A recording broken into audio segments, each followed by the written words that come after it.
Alrighty, we're going to talk about mindset briefly. It's a term that gets thrown around a lot now. There's a lot of Instagram pages and books and stuff out there.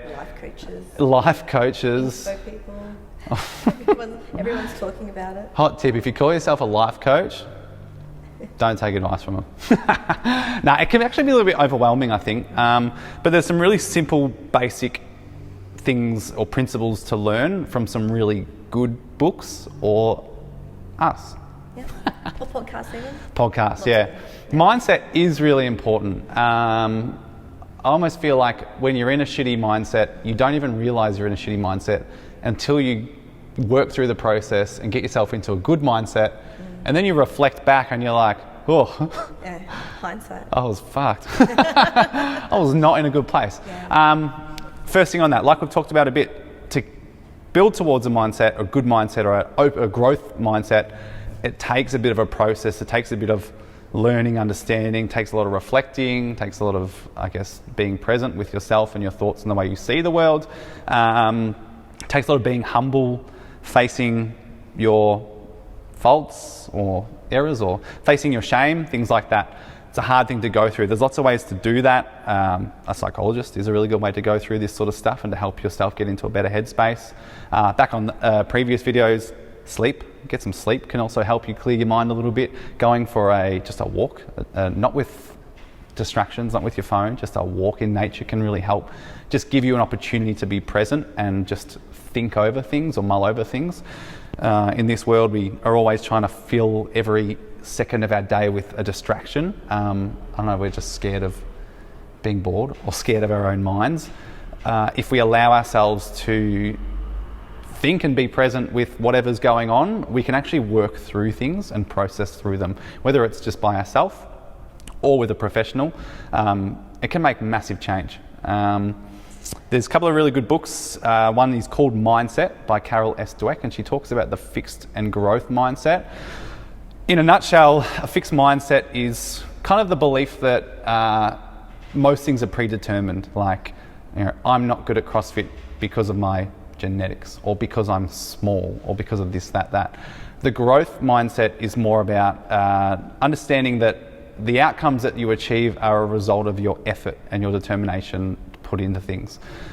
Probably the easiest way to explain it in a nutshell. I highly recommend reading that book and getting a really good understanding. Even if you're not a reader, get Audible or whatever, listen to that book. It's bloody phenomenal. Having just an understanding of the fixed and growth mindset can really change your life.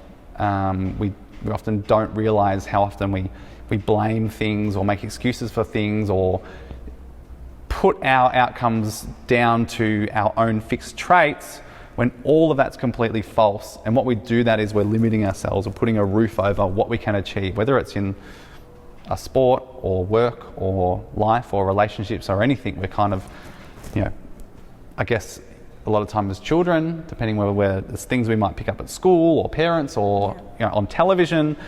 Often people do get told that things are come down to talent and how you're born and that. And there's a ton of evidence that shows that is very much not true.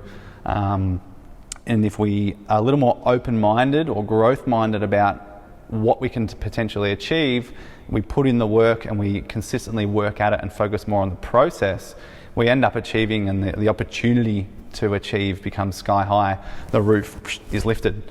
To move forward from that, our focus should be more towards the process. Okay, we have an outcome, something that we want to achieve. Once we've identified that outcome, we've identified the problems that might stand in the way, we just focus on the process, the day-to-day. A very good example of that would be, in terms of sport, or an athlete would be like an Ash Barty type.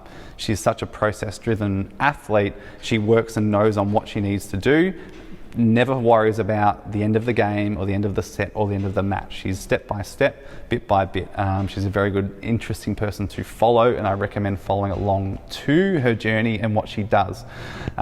We all do it from time to time. We worry about the process, we start to panic, we worry about the future. As soon as you think about the future, it often leaves us in that anxiety or that worry that it might not happen.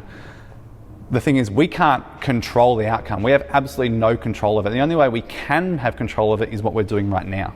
Okay, so if it comes to maybe the gym and your goal is 100 kilo squat, all I can do is squat today and focus on the squat I can do today. I don't bite off more than I can chew because I'm worried I'm not going to get there. I'm just going to do the process. Yeah. Same goes for diet. We focus on the process of the diet. What am I eating today? How do I work on that for the future?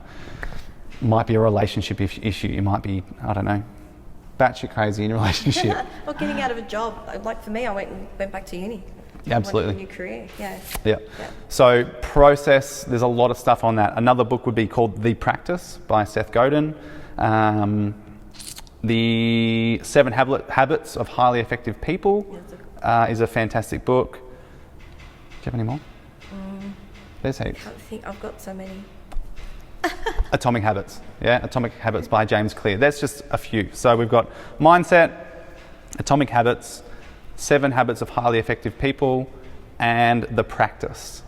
Get those into your life and your mindset will improve.